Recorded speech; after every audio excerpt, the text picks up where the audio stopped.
आज हम 20 मिनट्स के अंदर अंदर 20 मिनट्स के अंदर अंदर आज हम electric charges and field chapter को अच्छे से रिवाइज कर रहे होंगे। इसके सारे इंपॉर्टेंट डायग्राम्स को देख रहे होंगे, ग्राफ्स को समझ रहे होंगे एंड फॉर्मूला रिवीजन भी कर रहे होंगे। So are you ready for this? इसमें आप बेसिकली दो बॉडीज को इन कॉन्टैक्ट लेकर आते हैं। एक ऐसा बॉडी जो कि न्यूट्रल है लेट्स सपोज, और एक ऐसा बॉडी जो कि पॉजिटिवली चार्ज है। Hi students, welcome to NCERT NEET Adda 24/7. Myself Harshpreet Kaur, your physics educator, and इस रॉकेट रिवीजन सीरीज में एक नया चैप्टर लेकर आपके लिए मैम आ गई हैं। आज हम 20 मिनट्स के अंदर अंदर 20 मिनट्स के अंदर अंदर आज हम electric charges and field chapter को अच्छे से रिवाइज कर रहे होंगे। इसके सारे इंपॉर्टेंट डायग्राम्स को देख रहे होंगे, ग्राफ्स को समझ रहे होंगे एंड फॉर्मूला रिवीजन भी कर रहे होंगे। So are you ready for this? Because electric charges and field में से बेटा मिनिमम 5 नंबर का पेपर पूछा ही जाता है एंड इस सुपर फास्ट रिवीजन करने के बाद आप जरूर से बेटा जी प्रीवियस ईयर क्वेश्चन का सेशन देख लीजिएगा अगर आपने मिस कर दिया है। इन द लाइव सेक्शन शाम को 6 बजे कल मैंने आपका प्रीवियस ईयर क्वेश्चंस लिया था इस चैप्टर का। So make sure that you are watching that and joining me live daily at 6 PM. So let us start with no more delays. देखिए बेटा, अगर हम इस चैप्टर की बात करें तो सबसे पहला इस चैप्टर में पार्ट आता है कि आपका किसी भी बॉडी के ऊपर चार्ज किस तरीके से आ सकता है। उसमें हम 3 मेथड्स पढ़ते हैं, charge due to friction, charge due to conduction and charge due to induction. बेटा बहुत कम चांस है कि इसमें से क्वेश्चन पूछा जाएगा बिकॉज एक टाइम ऐसा भी आया था जब इस सिलेबस में से रिड्यूस भी हो गया था। बट अगर हम बेसिक सा बात बताएं बेटा, जब आप दो मटीरियल्स को रब करते हैं तो ड्यू टू फ्रिक्शन आपका चार्ज ट्रांसफर होता है। जिस भी बॉडी में इलेक्ट्रॉन एंटर करता है वो बॉडी नेगेटिवली चार्ज हो जाती है, जिस भी बॉडी से इलेक्ट्रॉन निकलता है वो बॉडी पॉजिटिवली चार्ज हो जाती है। बेटा जिस भी बॉडी का वर्क फंक्शन कम होगा, यानी कि एक ऐसा अमाउंट ऑफ एनर्जी जो रिक्वायर्ड है किसी भी बॉडी में से इलेक्ट्रॉन को अमिट करने के लिए वो कम होगी, तो उस बॉडी में से इलेक्ट्रॉन जल्दी बाहर निकल सकता है and that body has a tendency to become positively charge जल्दी से as comparative to the another body which is having greater work function. So I hope ये आपको बेसिक सा इंट्रोडक्शन समझ में आ गया है कि फ्रिक्शन क्या होता है, यानी कि चार्ज ड्यू टू फ्रिक्शन क्या होता है। अगर हम नेक्स्ट बात करें चार्ज ड्यू टू कंडक्शन, इसमें आप बेसिकली दो बॉडीज को इन कॉन्टैक्ट लेकर आते हैं। एक ऐसा बॉडी जो कि न्यूट्रल है लेट्स सपोज, और एक ऐसा बॉडी जो कि पॉजिटिवली चार्ज है। जब आप उन दोनों को कॉन्टैक्ट में लेकर आएंगे बेटा तो चार्ज ट्रांसफर होता है। अगर चार्ज बाय इंडक्शन की बात करें तो दूर दूर से इशारों ही इशारों में, अखियों में बातें होती हैं यार। यानी कि दो बॉडीज जब दूर दूर हैं और चार्ज इंड्यूस होकर जा रहा है तो याद रखिएगा कि एक्चुअल ट्रांसफर नहीं होता है उस केस में चार्ज का, बस चार्ज रीडिस्ट्रीब्यूट कर लेते हैं अपने आप को, अपनी कॉन्फ़िगरेशन को थोड़ा सा चेंज कर लेता है, बट ओवरऑल चार्ज अभी भी बेटा सेम ही रहता है ऑन अ न्यूट्रल बॉडी। ठीक है, अगर आप किसी दो बॉडीज को पास पास रख रहे हैं, लेट्स सपोज ये एक न्यूट्रल बॉडी है और इसके पास हमने कोई ग्लास रॉड ले आए जो कि पॉजिटिवली चार्ज थी, तो बेटा आपको एक चीज याद रखना है, इस न्यूट्रल बॉडी के जो नेगेटिव चार्जेस होंगे वो इस साइड को इंड्यूस हो जाएंगे और पॉजिटिव चार्जेस दूसरी तरफ चले जाएंगे। तो यहां पर एक्चुअल चार्ज का ट्रांसफर नहीं हुआ, चार्ज सिर्फ क्या हुआ बेटा, इंड्यूस हुआ है। So these are the 3 different type of methods by which body can be charged. अब नेक्स्ट हम चलते हैं प्रॉपर्टीज ऑफ चार्ज के बारे में बात करते हैं। बेटा प्रॉपर्टीज ऑफ चार्ज में सबसे पहला आता है कि चार्ज को हम नॉर्मली ऐड कर सकते हैं, एडिटिव प्रॉपर्टी। फिर आता है कि चार्ज कंजर्व्ड रहता है, यानी कि charge can neither be created nor be destroyed, ये सिर्फ एक फॉर्म ऑफ बॉडी से दूसरी फॉर्म ऑफ बॉडी में ट्रांसफर हो सकता है। फिर तीसरा आता है आपके पास quantization of charge. Quantization of charge क्या मतलब, किसी भी बॉडी के ऊपर टोटल चार्ज हमेशा integral multiple of electronic charge रहता है। स्मॉलेस्ट चार्ज बेटा किसके बराबर है, 1.6 × 10⁻⁻19 कूलम के बराबर है। तो ये छोटू सा अमाउंट का चार्ज जो इलेक्ट्रॉन पर एग्जिस्ट कर रहा है किसी भी बॉडी के ऊपर, जो नेट चार्ज है वो इसी का इंटीग्रल मल्टीपल होता है। यानी कि यहाँ पर n की वैल्यू बेटा 1 2 3 4 एंड सो ऑन रह सकती है। अगर कोई बॉडी में चार्ज एंटर कर रहा है, यानी कि इलेक्ट्रॉन एंटर कर रहा है, वो बॉडी नेगेटिवली चार्ज हो जाएगी। अगर किसी बॉडी से इलेक्ट्रॉन निकल रहा है वो बॉडी पॉजिटिवली चार्ज हो जाएगी। अगर आपके पास n की वैल्यू 2.5 3.5 4.5 एंड सो ऑन आ रही है तो बेटा जी वो वाला चार्ज किसी भी बॉडी पर पॉसिबल नहीं है, बिकॉज n हमेशा क्या होना चाहिए, इंटीजर होना चाहिए। उसके बाद बेटा जी हम पढ़ते हैं इस चैप्टर में दैट लाइक चार्जेस रिपेल करते हैं, अनलाइक अट्रैक्ट करते हैं। आप कितना रिपेल करते हैं, कितना अट्रैक्ट करते हैं, ये हमें पता चलता है इलेक्ट्रोस्टैटिक फोर्स से, यानी कि कूलम्स लॉ से। कूलम्स लॉ क्या कहता है, दैट ये जो फोर्स होता है this is directly proportional to the multiplication of the charges point charges, because यहां पर कूलम्स लॉ में एक कंडीशन आपको याद रखनी है that it is applicable only and only on point charges. Point charges क्या होते हैं मैम? पॉइंट चार्जेस वो चार्जेस होते हैं जिनका linear dimension as comparative to the distance between them क्या होता है? छोटा होता है। डिस्टेंस दोनों चार्जेस के बीच में बड़ा है, लीनियर डायमेंशन चार्ज की कम है, तो उसको हम पॉइंट चार्ज बोलते हैं। तो बेटा कूलम्स लॉ पॉइंट चार्जेस पर ही एप्लीकेबल रहता है। Force inversely proportional to distance between them के स्क्वायर के बराबर होता है। कूलम्स लॉ को हम इनवर्स स्क्वायर लॉ के नाम से भी जानते हैं।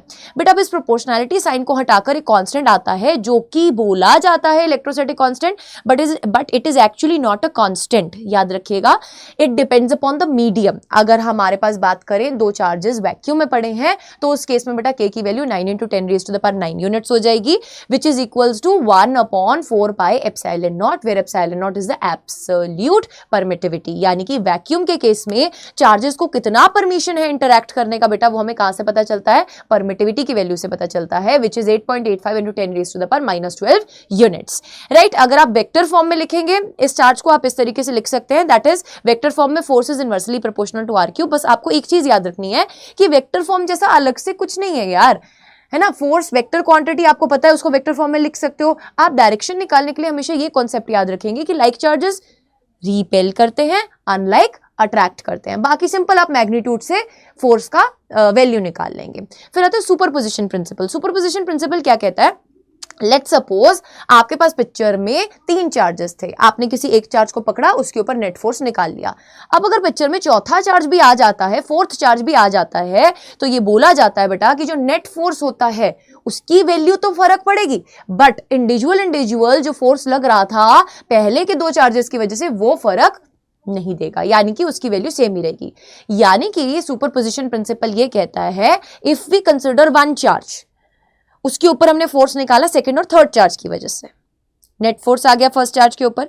अब अगर पिक्चर में फोर्थ चार्ज भी आ जाता है तो net force on the first तो चेंज हो जाएगा, पर इंडिविजुअल बेटा जो सेकंड फर्स्ट के ऊपर फोर्स लगा रहा था या थर्ड फर्स्ट के ऊपर फोर्स लगा रहा था वो चेंज नहीं होगा।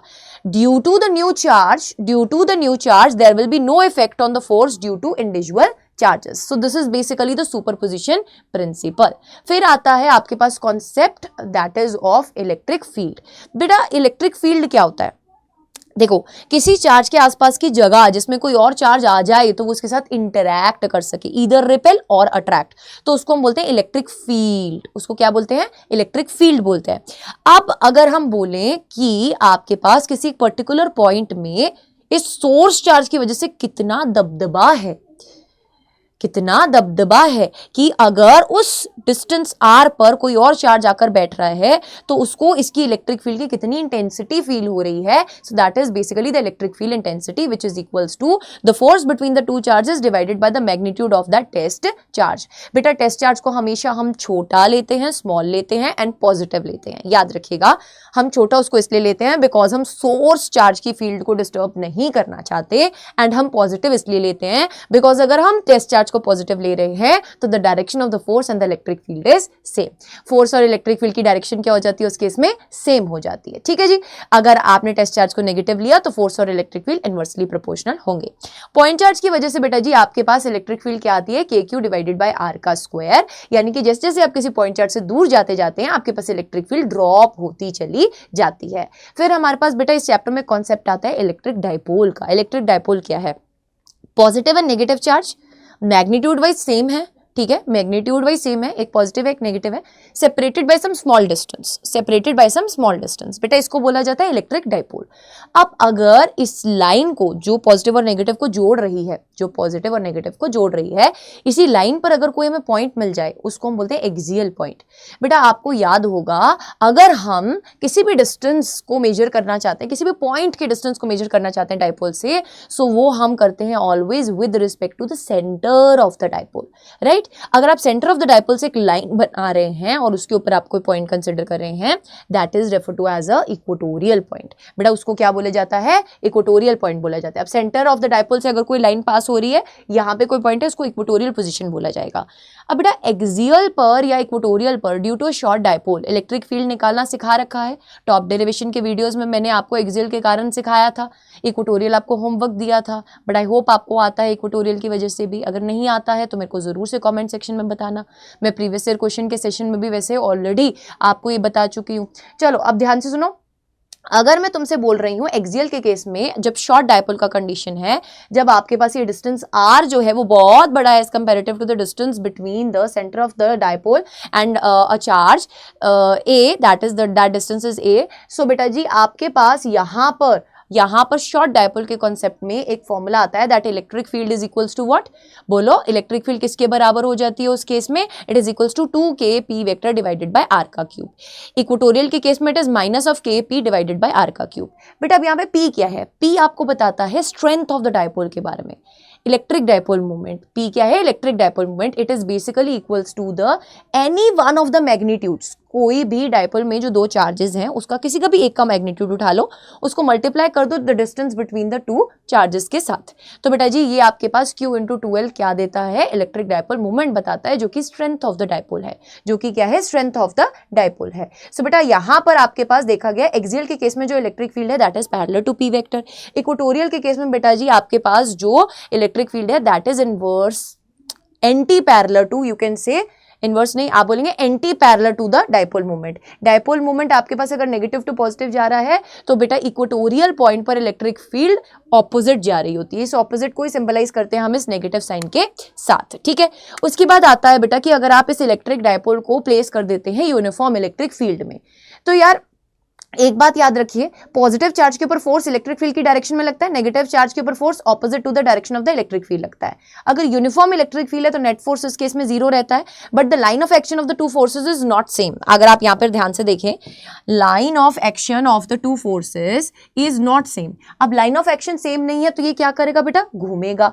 अगर हम बात कर रहे हैं कि सेंटर से कोई एक्सिस पास कर रही है, उसके अबाउट ये डायपोल घूम रहा है, सो this is basically bringing a rotating effect which is referred to as torque, right. तो टॉर्क का बेटा एक्सप्रेशन क्या निकल के आता था, P क्रॉस E निकल के आता था। टॉर्क का बेसिक फॉर्मूला अगर आप याद करो तो फोर्स इंटू परपेंडिकुलर डिस्टेंस होता है। तो दोनों चार्जेस में बेटा फोर्स इंटू परपेंडिकुलर डिस्टेंस हम ऐड करते हैं, ओवरऑल जो टॉर्क है उसकी डायरेक्शन क्लॉकवाइज निकल के आती है और टॉर्क का फॉर्मूला P क्रॉस E निकल के आता है। बेटा जी यहाँ पर आपके पास जो इलेक्ट्रिक फील्ड है ना, यूनिफॉर्म इलेक्ट्रिक फील्ड, उसका सिर्फ एक ही काम है, वो चाहती है कि डायपोल उसकी डायरेक्शन में अलाइन हो जाए। Once the dipole gets aligned in its direction, electric field की डायरेक्शन में, तो उस पोजीशन को हम स्टेबल इक्विलिब्रियम के केस से जानते हैं। यानी कि जब थीटा 0 डिग्री होता है, the angle between the electric field and the dipole movement is 0 degree, in that particular case we have stable equilibrium. And बेटा जी स्टेबल इक्विलिब्रियम के केस में आपके पास एनर्जी भी क्या रहती है, मिनिमम रहती है। अगर हम इलेक्ट्रोस्टैटिक पोटेंशियल एनर्जी की बात कर रही हूँ, क्या रहती है, मिनिमम रहती है। अगर हम अनस्टेबल इक्विलिब्रियम केस की बात करें तो उस केस में भी टॉर्क तो 0 ही होता है, बट थीटा बेटा जी वहां पर 180 डिग्री हो जाता है। यानी कि the angle between the electric field and the dipole movement is 180 degree. So बेटा उसको हम अनस्टेबल इक्विलिब्रियम के केस से जानते हैं, राइट। आई होप यहां तक सब कुछ एकदम क्रिस्टल क्लियर हो गया है, मक्खन मलाई जैसा, और आप एंजॉय कर रहे हैं इस पूरे के पूरे रिवीजन कैप को, ठीक है। अच्छा मेरी एक बात समझना बेटा, अगर आप अभी देख रहे हैं इस चीज़ को, ठीक है, सुन नहीं रहे हैं ध्यान से, सिर्फ देखते जा रहे हैं, अगर आपका मन है तो आप अपनी आंखें बंद करके भी अगर मुझे सुनेंगे तो भी आप 15 मिनट में इस चैप्टर को बहुत अच्छे से मेरे साथ रिवाइज कर रहे होंगे। सो मेक श्योर दैट कि आप पूरा इस वीडियो को देख कर जाएं, और बेटा ज़रूर से इस वीडियो को अपने फ्रेंड्स के साथ शेयर कीजिए, बिकॉज वी आर है ना a small channel, we are a team of small channel, ठीक है। हमारा जो चैनल है वो अभी जस्ट नया नया बना है, एंड वी वॉन्ट की मैक्सिमम से मैक्सिमम गुड कंटेंट फ्री में हम बच्चों तक पहुंचा सकें। सो इट्स अ छोटू सा request to all of you, disturb कर रही हूँ आपको, बीच में फ्लो तोड़ रही हूँ, बट येस बेटा जी आपको थोड़ा सा सपोर्ट दिखाना है। ज़रूर से इस छोटू सा ये जो हमारा रॉकेट रिवीजन है इसको शेयर ज़रूर से कीजिएगा, और अपनी अटेंडेंस ज़रूर से मार्क कीजिएगा, लाइक ज़रूर से कीजिएगा। अब आगे अगर हम बात करें बेटा जी, आपके पास stable and unstable equilibrium clear हो गया। Then we have a type of case जब हम कॉन्टिन्यूस चार्ज डिस्ट्रीब्यूशंस के बारे में बात करते हैं। अब बेटा ये 3 टाइप की कॉन्टिन्यूस चार्ज डिस्ट्रीब्यूशन हो सकती हैं, एक है लीनियर, एक है सरफेस और एक है वॉल्यूम। अगर हम लीनियर की बात करें बेटा जी, आपके पास अगर कोई लाइन चार्ज डिस्ट्रीब्यूशन है जिसके ऊपर आपके पास चार्जेस पड़े हैं, किसी भी वायर के ऊपर लेट सपोज चार्जेस पड़े हैं, तो बेटा जी हम लीनियर चार्ज डिस्ट्रीब्यूशन लैम्डा को क्या लिखते हैं, चार्ज अपॉन लेंथ लिखते हैं। इसी तरीके से अगर कोई सरफेस है तो उसको बेटा क्या लिखोगे आप, चार्ज अपॉन सरफेस, यानी कि सिग्मा से डिनोट होता है कितना चार्ज है per unit area, it is refer to as sigma, that is surface charge density. And volume में बेटा जी रो से डिनोट करते हैं और इसको हम लिखते हैं कितना चार्ज है per unit volume, that is volume charge density. ठीक है, फिर इस चैप्टर में कॉन्सेप्ट आता है electric flux and area vector का। बेटा always remember one thing that अगर हमारे पास 2 डायमेंशनल एरिया है then we have 2 possibilities of area vector, perpendicular directions में हम बना सकते हैं। बट अगर कोई 3 डायमेंशनल ऑब्जेक्ट है, यानी कि अगर मैं 3D में बात करूं, क्लोज्ड शेप है, तो उसमें हमेशा हम आउटवर्ड नॉर्मल ही कंसिडर करते हैं। बेटा जी आपके पास फ्लक्स क्या होता है, अगर आप इलेक्ट्रिक फील्ड में किसी एरिया को प्लेस कर देते हैं, उससे कितनी electric field of lines cross कर रही हैं, that is basically refer to as electric flux, right. अब बेटा आपको एक और बात याद रखनी है दैट SI यूनिट की अगर आप बात करो, इसकी क्या होता है, न्यूटन पर कूलम मीटर का स्क्वायर। ठीक है, अब फ्लक्स अगर हम बात करें, it is basically the integration of E dot of ds। अगर इलेक्ट्रिक फील्ड यूनिफॉर्म है, सब जगह कांस्टेंट है, तो वो इंटीग्रेशन से बाहर आ जाएगी, अदरवाइज बेटा जी वो इंटीग्रेशन के अंदर ही रहेगी। यहां से एक और छोटा सा चीज मेरे को बताना याद आया आपको कि अगर नॉन यूनिफॉर्म इलेक्ट्रिक फील्ड आ जाती है ना ऊपर वाले केस में, तो इसके केस में बेटा force as well as torque may और मे नॉट बी जीरो आता है। ये प्रीवियस ईयर क्वेश्चन में पूछा भी जाता है। फिर इसी के बाद बेटा इलेक्ट्रिक फ्लक्स के बाद कनेक्टिविटी से ही साथ में आता है गॉस लॉ और उसकी एप्लीकेशन। गॉस लॉ कहता है कि if there is a charge symmetry and if we have a closed surface, तो बेटा जितना भी चार्ज इनक्लोज किया गया है किसी सरफेस के द्वारा, that is a Gaussian surface which is used to apply the Gauss law. तो बेटा जी गॉस लॉ कहता है that electric flux is equals to charge enclosed by epsilon not.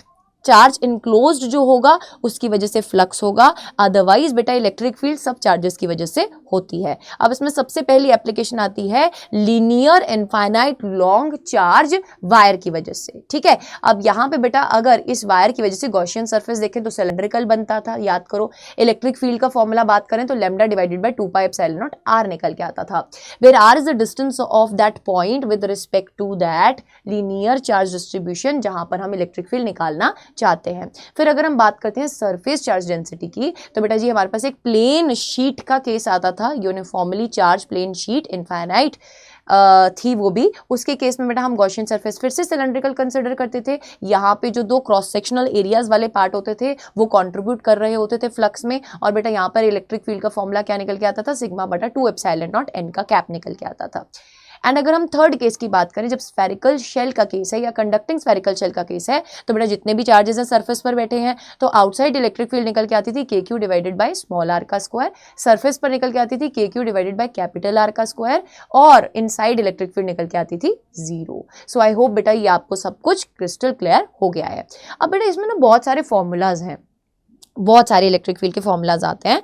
तो बेटा वहाँ उस टाइम पर जो साइंटिस्ट थे हमारे फैराडे जी थे, उन्होंने बोला कि हम इलेक्ट्रिक फील्ड को ना पिक्टोरियल फॉर्म में भी बना सकते हैं। तो उन्होंने एक सजेशन दिया था बेटा कि इलेक्ट्रिक फील्ड लाइंस को अगर हम समझ लें, यानी कि पिक्टोरियल फॉर्म में इलेक्ट्रिक फील्ड को समझ लें, तो हम इलेक्ट्रिक फील्ड लाइन के कॉन्सेप्ट को समझ सकते हैं। इलेक्ट्रिक फील्ड लाइन एक कर्व होता है आपके पास, जो कि एक इमेजिनरी कर्व है, जिसके हर पॉइंट पर अगर आप कहीं पर भी किसी भी पॉइंट पर इलेक्ट्रिक फील्ड की डायरेक्शन निकालना चाहते हैं, तो आप उस पर्टिकुलर पॉइंट पर टेंजेंट ड्रॉ कर दीजिए, that will give you the direction of the electric field at that point. उसके बाद अगर हम बात करें बेटा जी, आपके पास ये जो इलेक्ट्रिक फील्ड लाइंस होती हैं, ये स्टार्ट होती है पॉजिटिव चार्ज से, they terminate at the negative charge, they do not form the close loop in the electrostatic condition.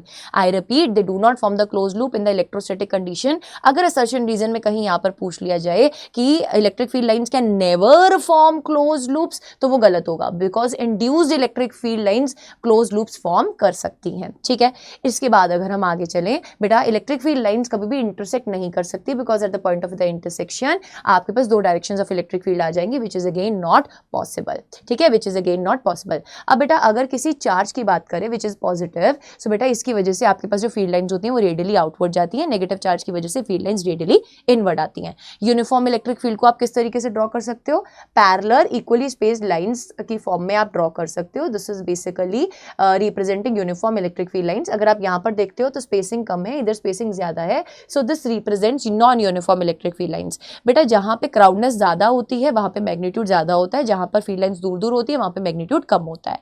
ठीक है। अब बेटा जी अगर आपके पास कोई चार्ज है जिसका मैग्नीट्यूड 5 कूलम है और दूसरे का 2 कूलम है, बेटा जिसका मैग्नीट्यूड ज्यादा होगा उससे फील्ड लाइंस ज्यादा निकलेंगी अगर पॉजिटिव चार्ज है, या फिर ज्यादा एंटर करेंगी अगर नेगेटिव चार्ज है। ठीक है, मैग्नीट्यूड वाइज जो ज्यादा होगा वहां से फील्ड लाइन ज्यादा बन रही होंगी। ठीक है, अब अगर हम बात करें पॉइंट चार्ज की वजह से, मैंने ऑलरेडी बता दिया electric field is inversely proportional to R का स्क्वायर, जैसे जैसे आर बढ़ेगा इलेक्ट्रिक फील्ड की वैल्यू कम होती जाएगी। डायग्राम्स यहाँ पर मैंने आपके लिए माइंड मैप में इंक्लूड कर दिए हैं। चाहे हम बात करें electric field due to infinite long wire की, डायग्राम उसका ध्यान से देखिएगा बेटा। ये जो आपके पास क्रॉस सेक्शनल एरियाज हैं दे कॉन्ट्रीब्यूट, ठीक है, टू द फ्लक्स। अगर हम यहाँ पे बात करें in this case, sorry I am really sorry बेटा, इस केस में आपके पास जब लीनियर चार्ज डिस्ट्रीब्यूशन आती है उस केस में आपके पास कर्व्ड सरफेस एरिया कंट्रीब्यूट करता है, बिकॉज इलेक्ट्रिक फील्ड इस डायरेक्शन में जा रही है, एरिया वेक्टर भी इस डायरेक्शन में जा रहा है। आपके पास ये वाली जो शेप्स है यानी कि क्रॉस सेक्शनल एरियाज हैं, इनके केस में इलेक्ट्रिक फील्ड और एरिया वेक्टर 90 डिग्री के एंगल पर आ जाते हैं और फ्लक्स की value E A cos of theta होती है, where cos of 90 is 0। So in this particular case curved surface contribute करता है। प्लेन शीट के केस में बेटा जी आपके पास क्रॉस सेक्शनल एरियाज कंट्रीब्यूट कर रहे होते हैं। और अगर आप स्फेरिकल शेल की बात करते हो, जहां कंडक्टिंग शेल की बात करें, चार्जेस बाहर बैठे हैं, अंदर इलेक्ट्रिक फील्ड 0 है बेटा, सरफेस पर मैक्सिमम, बाहर जाती जाती इनवर्सली प्रोपोर्शनल टू आर का स्क्वायर। अगर सॉलिड स्फेयर का केस आ जाए तो बेटा अंदर electric field directly proportional to R रहती है। ये छोटू सा कॉन्सेप्ट आपको याद रखना है। बाहर इसके केस में भी सेम रहती है, सरफेस में इस केस में भी सेम ही रहती है। So this was a quick revision of rocket revision of your chapter number 1, that is electric charges of field, and I hope you are enjoying this series। अब next कल हम लेकर आएंगे इलेक्ट्रोस्टैटिक पोटेंशियल एंड कैपेसिटेंस का छोटा सा revision सुबह। So make sure that you are joining me in that video as well, and 6 PM आज लाइव मिलते हैं। Till then stay tuned, don't forget to subscribe, don't forget to press the bell icon, and don't forget to join the telegram for the notes। Bye bye।